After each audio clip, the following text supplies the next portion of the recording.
The next 24 hours were chaos. Messages poured in from across the galaxy, each one more absurd than the last.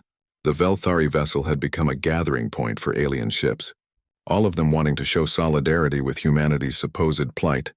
Admiral Hyun appeared on the video screen in the human delegation's quarters, his face a mixture of fury and disbelief. "Explain to me," he said with dangerous calm, "how a simple first contact mission has resulted in half the galaxy believing that humans have dysfunctional reproductive systems." "It's complicated, sir," Minho said. "I gathered that from the 600 support messages Earth Command has received in the last day," Hyun replied. "My favorite was from the Crystalline Collective. They wanted to know if our organic shame was why we hadn't evolved into silicon-based life forms yet." Despite the situation, Taeho made a sound that might have been a suppressed laugh. "This is not funny, attaché," Hyun said sharply. "The Galactic Council is treating this as a major diplomatic crisis. They're calling it the human question.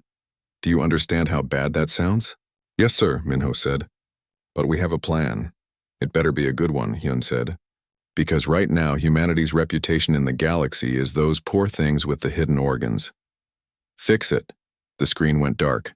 Yuna had been working non-stop, preparing a presentation that would, in her words, blow their compound eyes out. She had pulled information from every database available: Earth's biological history, comparative xenobiology, evolutionary theory, and even some classified research on alien reproductive systems. The key, she explained to the team, is not to be defensive. We're not going to argue that we're just as good as species with external organs. We're going to show them why our system is actually superior for our evolutionary niche. "Superior?" Jinu asked. "That's a strong word. And I can back it up," Yuna said confidently. "Think about it. Internal organs means protection from environment, from predators, from injury, temperature regulation for optimal function, no vulnerability to attack, no visual signals that might give away position to prey or predators. It's actually brilliant." Meanwhile, ships continued to arrive. The Silicate Democracy sent a vessel full of sociologists who wanted to study human shame, culture. The methane breathers. Anonymous contacted them to share coping strategies for species with genetic challenges. A famous Arcturian author announced she was writing a book called Hidden But Not Forgotten, The Human Struggle. "Make it stop," Hana muttered, watching yet another ship dock with the Velthari vessel. Veltara visited them that evening, her appendage glowing a sympathetic blue. "I hope you know that all of this comes from a place of love," she said. "The galaxy wants to help." "We don't need help," Minho said, trying to keep his voice level. "We need understanding." "Of course," Veltara said in that same pitying tone. "And you shall have it. The Galactic Council chamber is being prepared for your address. You will have the chance to speak to representatives from over 300 species." After she left, Sora turned to Minho. 300 species, she said, all of them thinking we're genetically inferior. "No pressure." Doyen had finally finished recalibrating the translation matrix. "I've tested it extensively," he reported. "It should now accurately translate human concepts of privacy, modesty, and choice without inserting Velthari cultural assumptions about shame." "That'll help for future conversations," Minji said. "But it doesn't fix what's already out there." The next morning, they received a visitor from Earth, a representative from the world. Evolutionary Biology Council, Dr. Kwan, arrived with several cases of equipment and a determined expression. "I heard what happened," he said without preamble. "I'm here to help you show these aliens what 4 billion years of terrestrial evolution actually looks like." He opened his cases to reveal holographic projectors, DNA sequencers, and what looked like a complete database of Earth's biological history. "We're going to give them a lesson they'll never forget," Dr. Kwan said. The team spent hours preparing, coordinating, rehearsing. Yuna and Dr. Kwan worked together on the presentation. Minji prepared supporting documents in 300 different alien languages. Taeho researched cultural protocols for addressing the Galactic Council. Even Hana contributed, creating security protocols for the event. The night before the address, Minho couldn't sleep. He stood at the observation window, watching the nebula swirl in the darkness. Behind him, the door opened. Yuna came to stand beside him. "Nervous?" she asked. "Terrified," he admitted. "What if we make it worse?" We won't, Una said, because we're going to tell the truth. The whole truth. Not the defensive version where we try to prove we're not inferior, the proud version where we celebrate what makes us human. And if they don't accept it, Una smiled, then we do what humans have always done. We prove them wrong through our actions, but I don't think it'll come to that. Once they really understand, they're going to see us differently. The next morning, they boarded a shuttle for the journey to the Galactic Council station. It was enormous, a structure that could house millions, built by the combined efforts of hundreds of species over thousands of years. The council chamber itself was in the center, a vast spherical room where representatives floated in individually controlled gravity fields. As the human delegation entered, Minho could see the other species watching them, some with pity, some with curiosity, some with what looked like medical concern.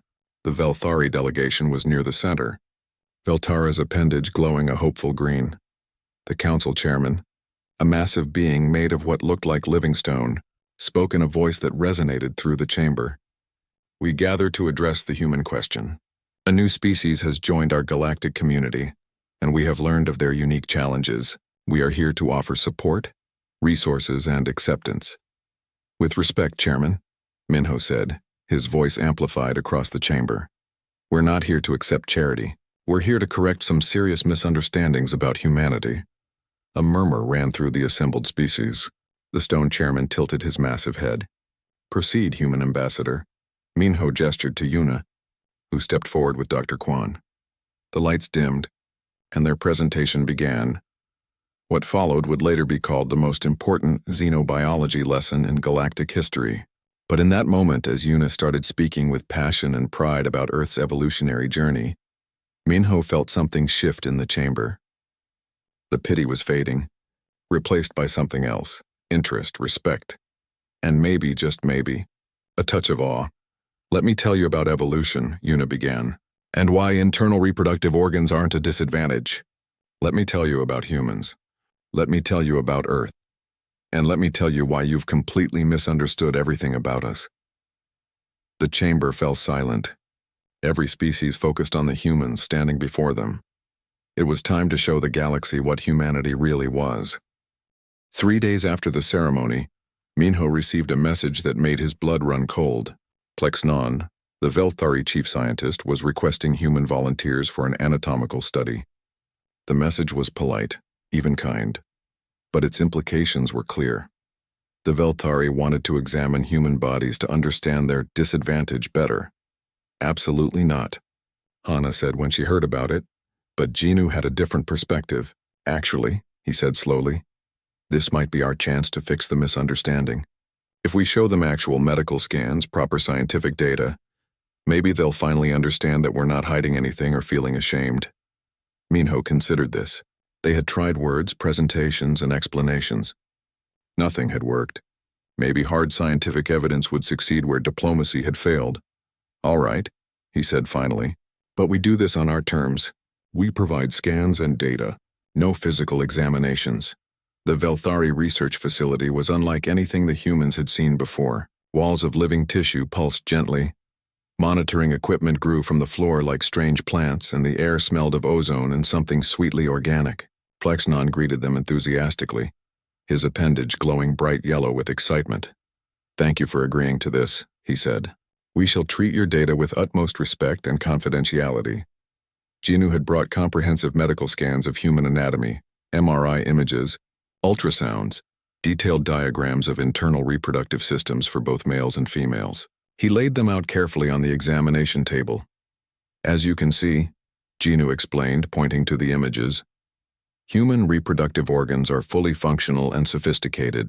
They're simply located internally. The male testes are external for temperature regulation, but the rest of the system is protected inside the body cavity.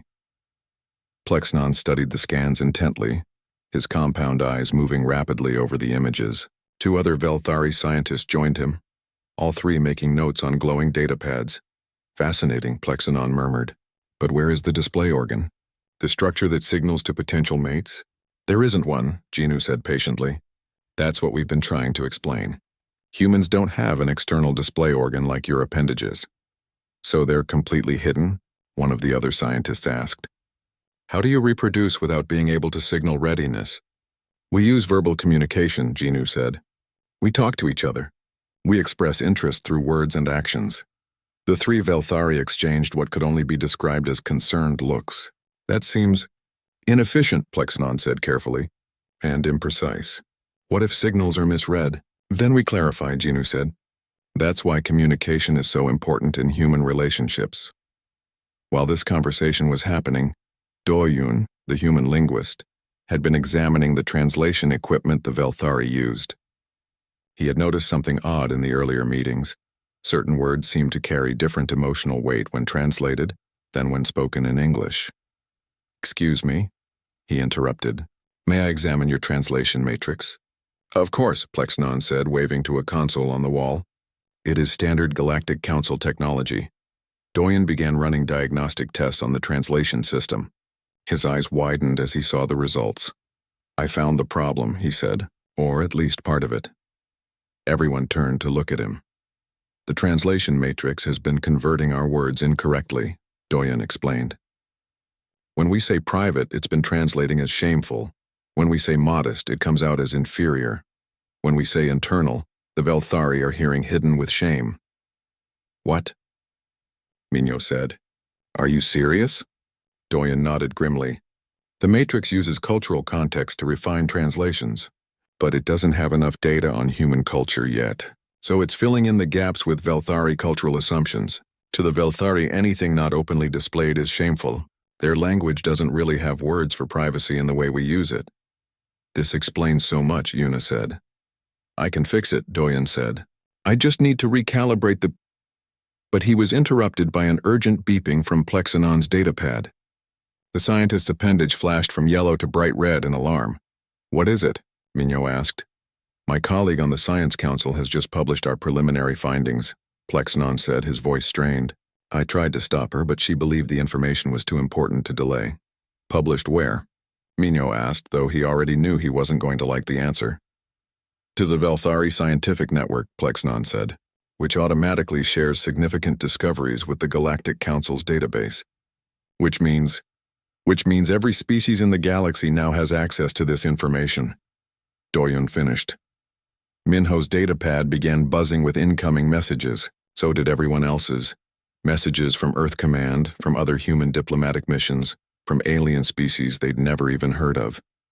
Yuna was reading one of them, her face growing paler by the second. The Rigelian Collective is offering to send medical aid for our species-wide biological disability. She read aloud. The Andromeda Alliance wants to know if our reproductive shame is related to our aggressive territorial behaviors. Oh God. The Zephyr Confederation is asking if they need to modify their anti-discrimination laws to protect us from organ-based prejudice.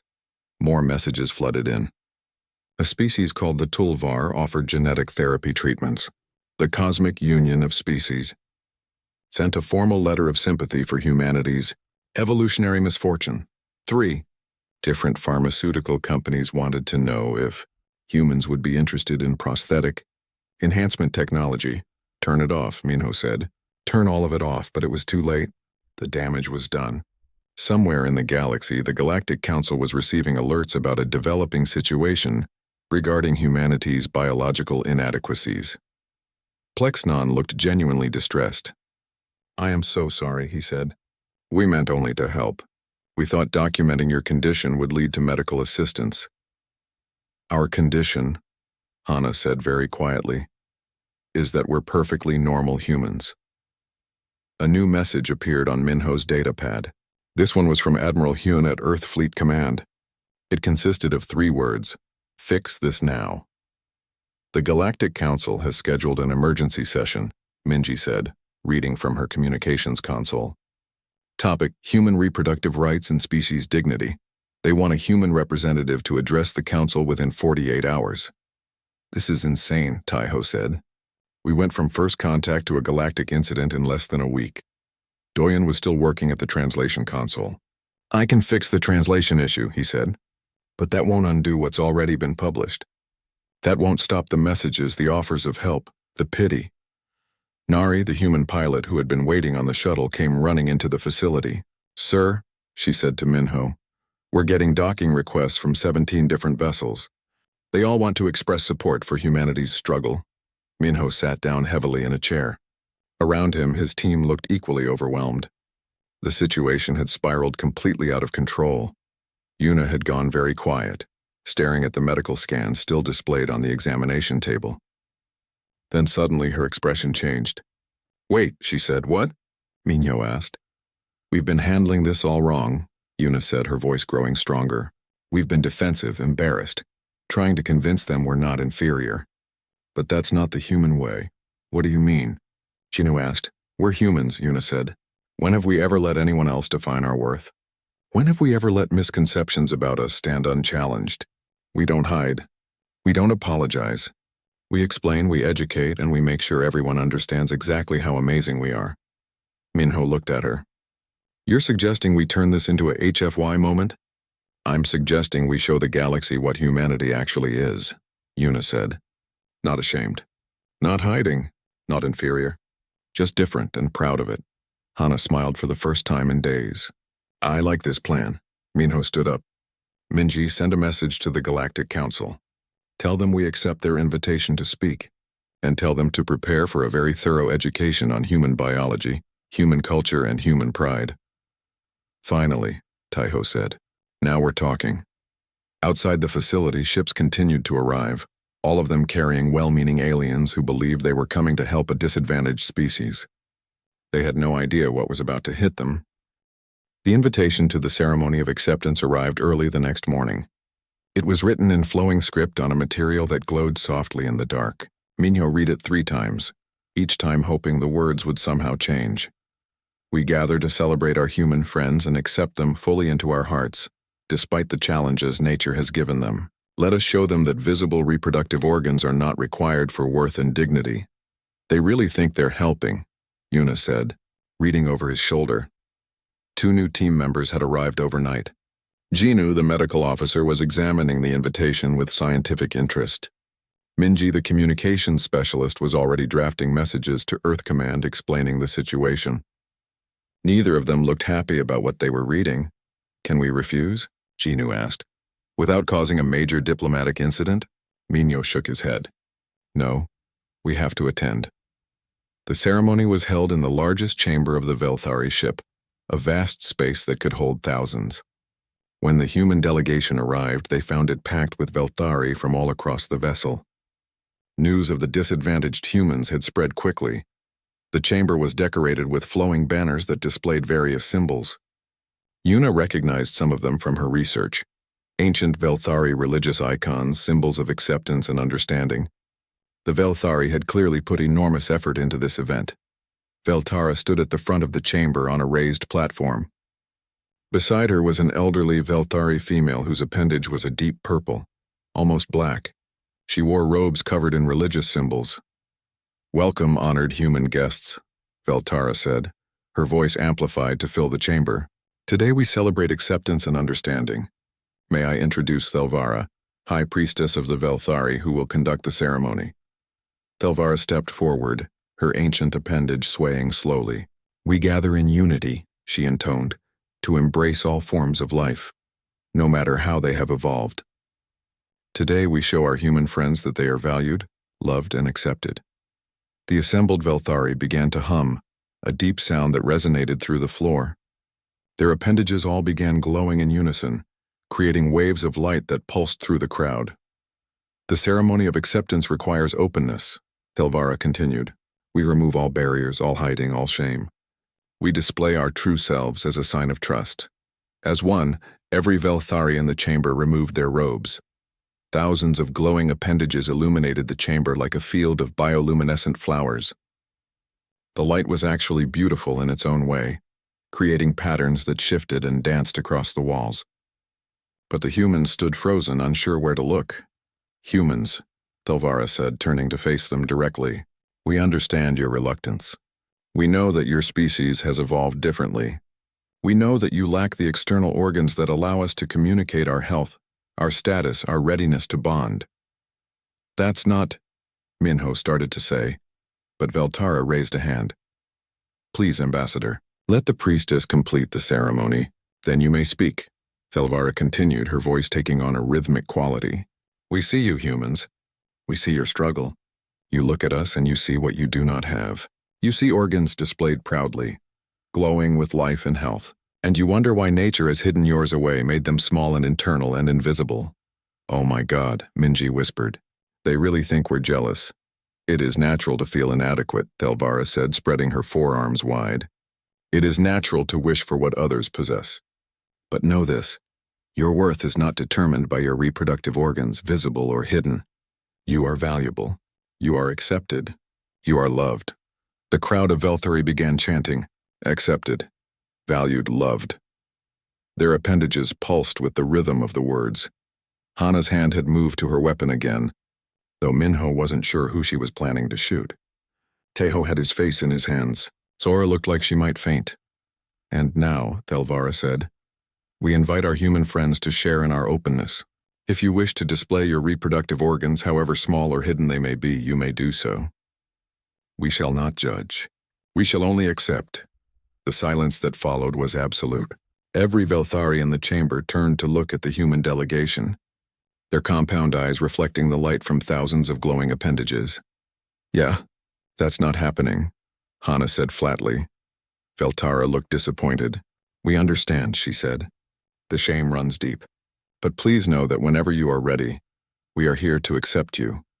Jinu stepped forward, his medical training overriding his discomfort. Matriarch Veltara, High Priestess Thelvara honored Velthari. We need to clarify something. We are not ashamed. We do not feel inadequate.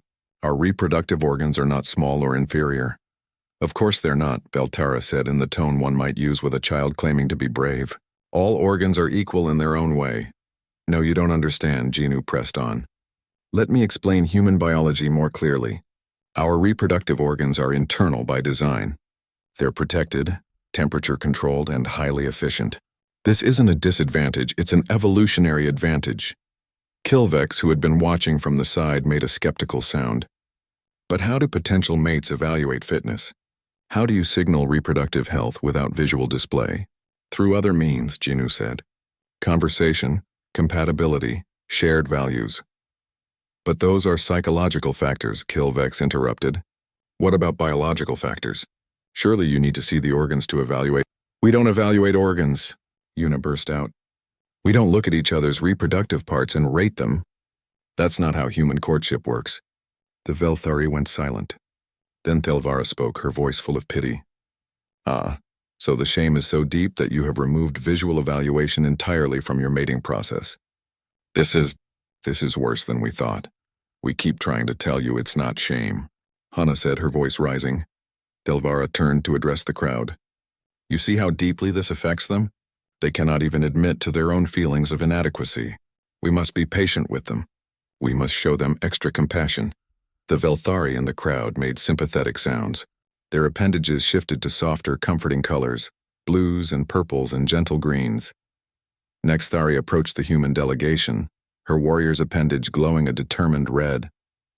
I have studied your species, she said. I have watched your broadcasts, read your literature, and I believe I understand the truth.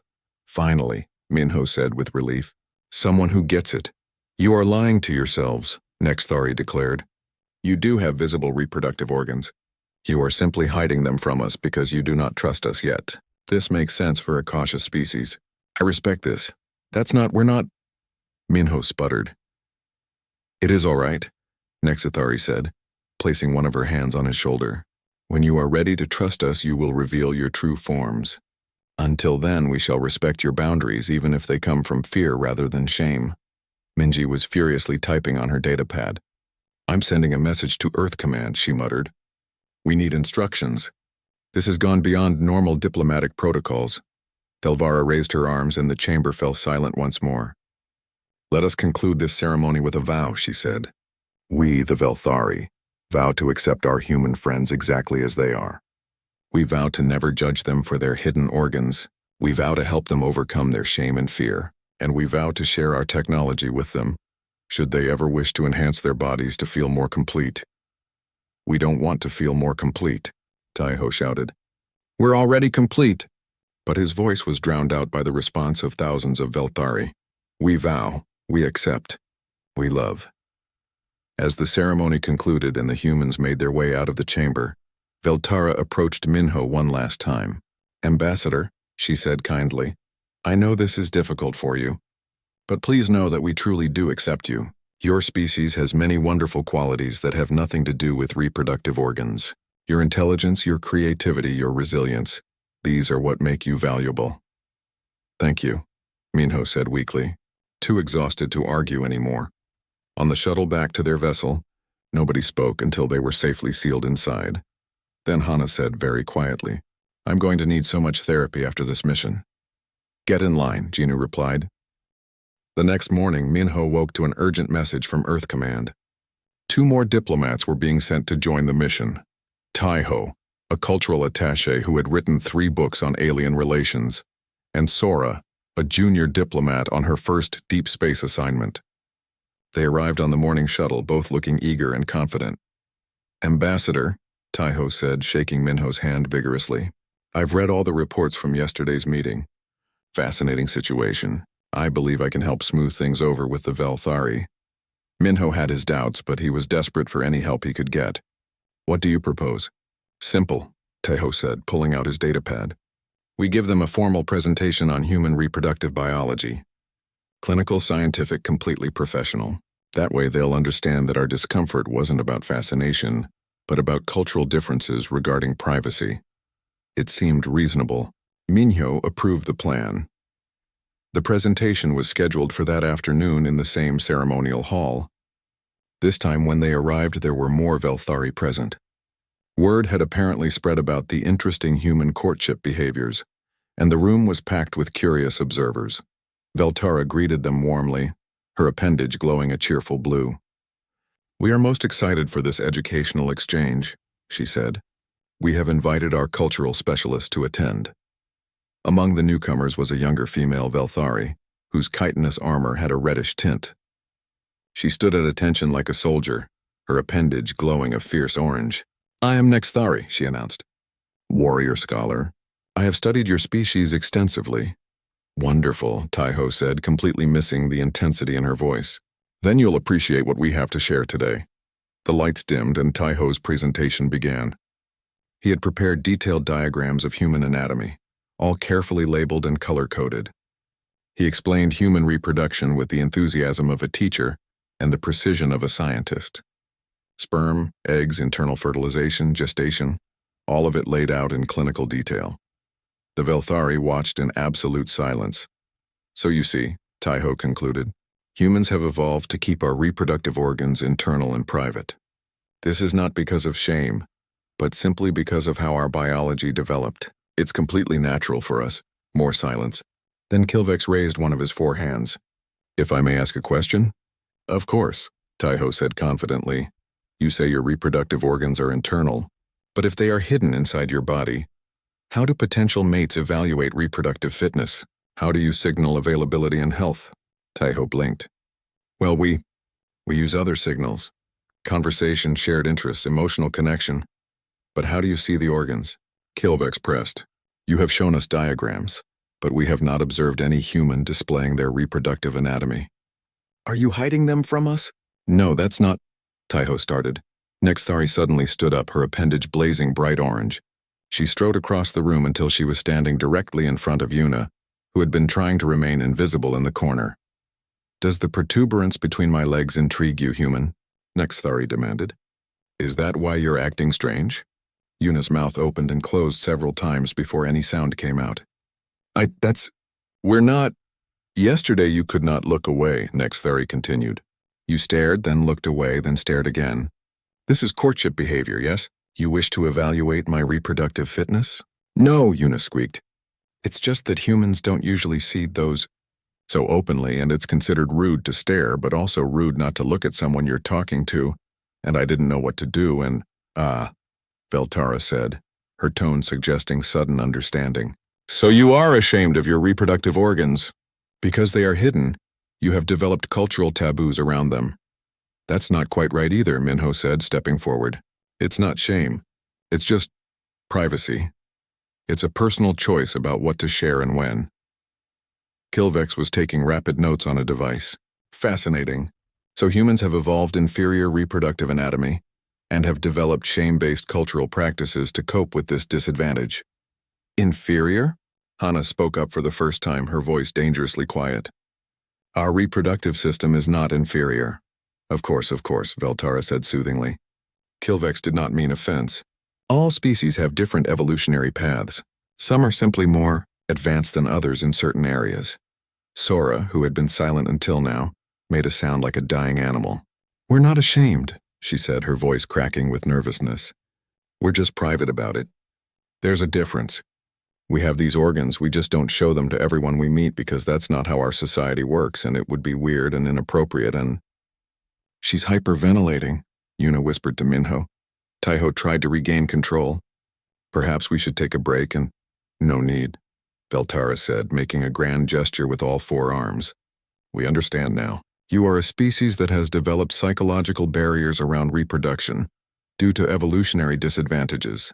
This is nothing to be ashamed of, though I understand the irony of that statement given your condition. We are not ashamed, Hana said loudly. Veltara continued as if she hadn't spoken. In fact, we wish to help you overcome this difficulty. Veltari science is advanced.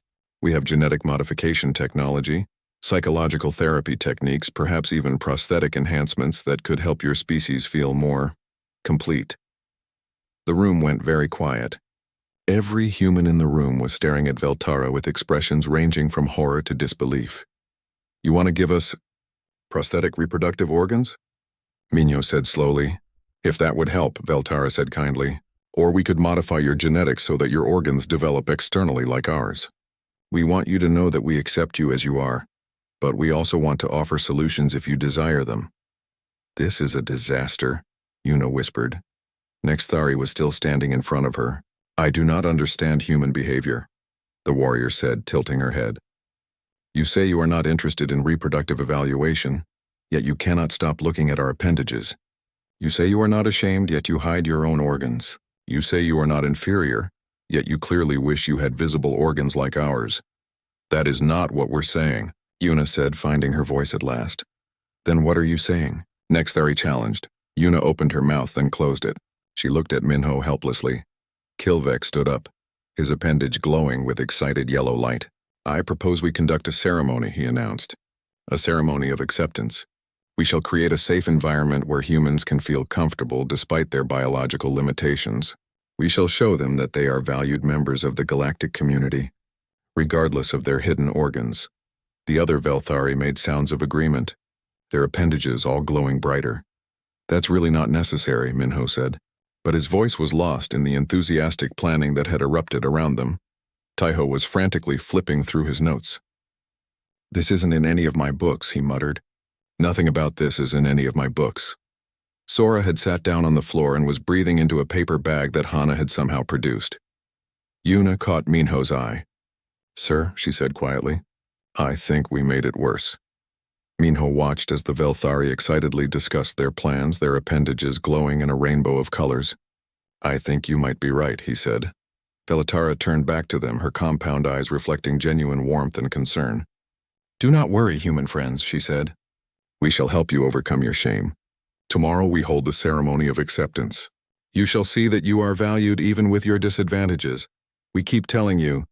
We're not, Hana started, but Veltara had already turned away, deep in discussion with Kilvex about the ceremony details. On the shuttle back to their ship, nobody spoke for a long time. Finally, Taiho broke the silence. I'm writing a 4th book, he said. It's going to be titled Everything I Got Wrong About Alien Relations. Make it a series, Minho replied tiredly. I think we're going to need multiple volumes before this is over. Ambassador Minho checked his reflection one last time in the polished metal wall of the airlock. His diplomatic uniform was perfect, every button in place, every crease sharp. Behind him, his team made their final preparations. Yuna, the xenobiologist, clutched her data pad with visible excitement. Hana, their security officer, stood perfectly still, her hand resting near her weapon out of habit rather than concern. Remember, Minho said, turning to face them, this is first contact with the Velthari. Everything we do today will shape the relationship between our species for generations. Be respectful, be observant, and above all, be professional. The airlock hissed open. Cool air rushed in from the Velthari vessel, carrying strange scents that Una immediately started cataloging in her mind. The corridor beyond was massive, easily 3 times the height of a human building's floor. The walls glowed with a soft purple light that seemed to pulse gently like a heartbeat. A delegation of Velthari waited for them at the end of the corridor. They were tall, easily 7 feet, with chitinous bodies that gleamed like polished obsidian. Their heads were elongated with large compound eyes that reflected the purple light. They wore flowing robes of a silvery material that seemed to shift colors as they moved. The tallest of them stepped forward.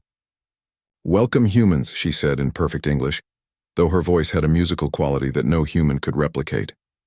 "I am Veltara, matriarch of this vessel. We are honored by your presence." Minho bowed, a gesture they had agreed upon as universally respectful. "The honor is ours, matriarch Veltara.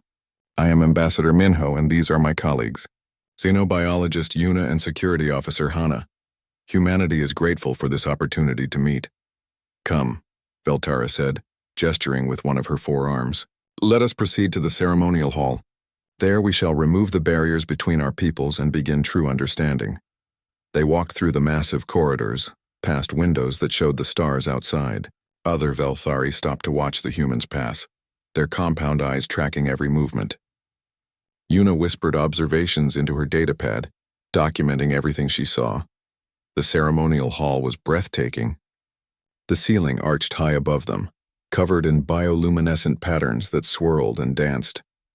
A long table dominated the center of the room, surrounded by seats adapted for both Velthari and human physiology. The walls were transparent, offering a stunning view of the nebula they were orbiting. "Please be seated," Veltara said, indicating the human-sized chairs. "We shall begin the ceremony of openness." Minho and his team sat. The Velthari delegation arranged themselves across from them. There were 5 of them in total. Beside Veltara sat a smaller Velthari wearing robes covered in scientific symbols. "This is Kilvex, our chief science advisor," Veltara explained. Kilvex nodded, a gesture they had clearly learned from studying human broadcasts. "I am most eager to learn from you," he said. "Your species fascinates us greatly." "The feeling is mutual," Una said, unable to contain her enthusiasm. "Your bioarchitecture is unlike anything we've ever encountered. The way you integrate living systems with your technology is remarkable." Veltara made a pleased sound, like wind chimes in a gentle breeze. "We are glad you appreciate our ways. Now let us remove our ceremonial garments and speak as equals without artifice or barrier." Before Minho could ask what she meant, the Velthari began removing their robes. Underneath, their chitinous bodies were revealed in full. The males were relatively simple in structure, their exoskeletons smooth and dark. But the females were different, very different. Between their lower legs, where the body segments met, each female had a large, fleshy protuberance. It was roughly cylindrical, about the length of a human forearm, and it glowed with soft blue bioluminescence. The light pulsed slowly, creating patterns that seemed to shift and change. Minho felt his face grow hot. He fixed his eyes firmly on Veltara's face, refusing to let his gaze drop. Beside him, Una made a small squeaking sound and became intensely interested in her datapad. Hana's expression didn't change, but her posture became somehow even more rigid. "Are you well?" Veltara asked, tilting her head. "You seem distressed." No, Minho said quickly, perhaps too quickly. "We are perfectly fine, just adjusting to the temperature difference between our vessels." "Ah," Kilvex said, but he sounded uncertain. "We can adjust the environmental controls if you are uncomfortable." "That won't be necessary," Hana said flatly. Her eyes locked on a point somewhere above Veltara's head. Veltara studied them for a long moment. Her compound eyes reflected the light from the appendages between her legs, creating an effect that made it even harder to look at her without noticing them. "Humans," she said slowly. "We have studied your transmissions extensively. We understand that your species has different customs regarding clothing and exposure. We do not wish to offend." "You're not offending us," Minho assured her, forcing his most diplomatic smile. "Please continue with your ceremony as you normally would. We are here to learn about your culture, not to impose our own expectations." "You are most gracious," Veltara said. She gestured to the table, where bowls of strange, crystalline substances had appeared while they were talking. "Let us share sustenance and discuss the future of our peoples." The next hour was an exercise in focused concentration. Minho kept his eyes firmly on faces, on the view of the nebula, on the food, on anything except the glowing appendages that swayed gently as the Velthari moved. Yuna had developed a technique of looking just past Veltara's shoulder while nodding enthusiastically. Hana simply stared at the wall. Kilvex was explaining something about Velthari reproductive cycles when Minho noticed Veltara had stopped responding. She was watching them, her head tilted in that curious way again. "Ambassador Minho," she said, interrupting Kilvex mid-sentence. "May I ask you a direct question?" "Of course," Minho said, grateful for any change of subject. "Why do you and your companions keep averting your eyes?" Among the Velthari, refusing to look at one's conversation partner is a sign of deep distrust or disgust. She paused. "Have we offended you in some way?" "No!" Minho said, perhaps too loudly. "Not at all. It's just, we have different customs about, he struggled to find diplomatic phrasing.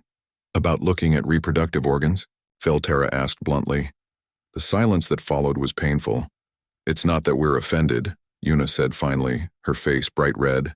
"It's just that humans generally keep those areas covered, and we're not accustomed to seeing them so prominently displayed."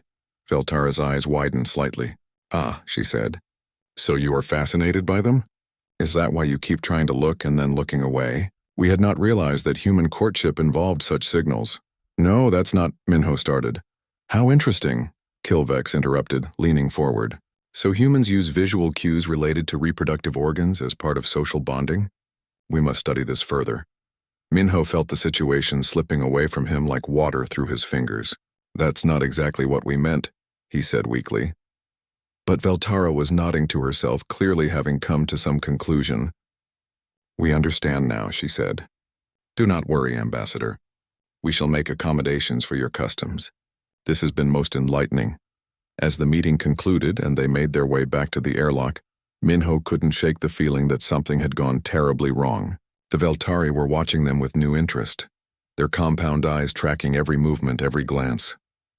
"Sir," Hana said quietly as the airlock sealed behind them, "I think they misunderstood what we were saying." "I know," Minho replied, rubbing his temples. "I know." Behind them, through the airlock window, they could see Veltara and Kilvex in deep discussion, their appendages glowing brighter with what might have been excitement. This was going to be a long diplomatic mission,